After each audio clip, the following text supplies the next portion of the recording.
Kaka, unaelekea wapi asubuhi mwenzetu? Nipo kwenye harakati ya kumtafutia wifi yako kazi. Si unajua yupo nyumbani tu hana kazi yote ile ya kufanya. Hivi kaka, unaojua ule msemo unaosema ajinga ndo wali wao? Basi huo msemo unakuhusu. Kwa nini unasema hivi? Hivi ukimtazama ule mtoto, kuna kiungo gani ambacho unafanana naye? Mimi nimeangalia pale sijaona.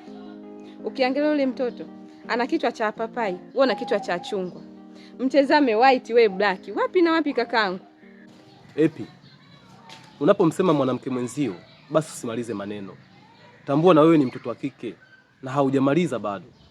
Alafu, haujui ule msemo unaosema kitanda kizai alamu?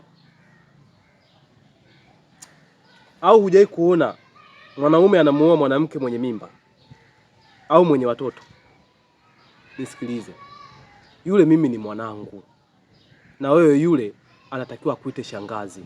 We kaka wewe, mimi kile kitoto hakiwezi kuniita shangazi. Sina uko nacho, wala sijui kimetoka wapi. Afu eti from now tu kije kiniite mimi shangazi. Mbona kama umesoma lakini elimu huna?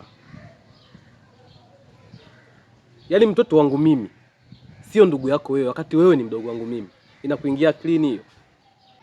Kwa kweli uchawi upo, kakangu umelogeka. Sasa wewe unafusi vipi kwamba sio mwanangu? Na ingalikuwa mimi nakwambia ni mwanangu. Wewe unakata kama nani? Tatizo lenu mnaamini sana imani za kishirikina. Mimi sijalogeka.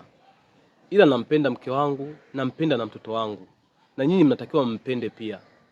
Hivi mama bado hajarudi nyumbani? Bado hajarudi. Au ushampeleka shule? Ndio nilimpeleka. Ana bahati sana yule.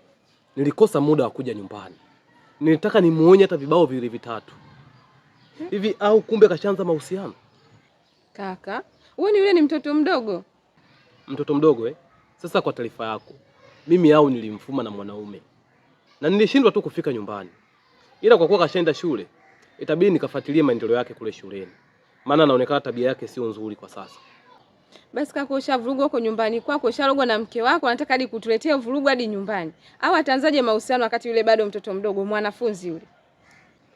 Wewe huna mada nyingine, kila muda mke wangu. Mke wangu wewe unamchukia kwa kipi? Hebu achana na hizo habari bana.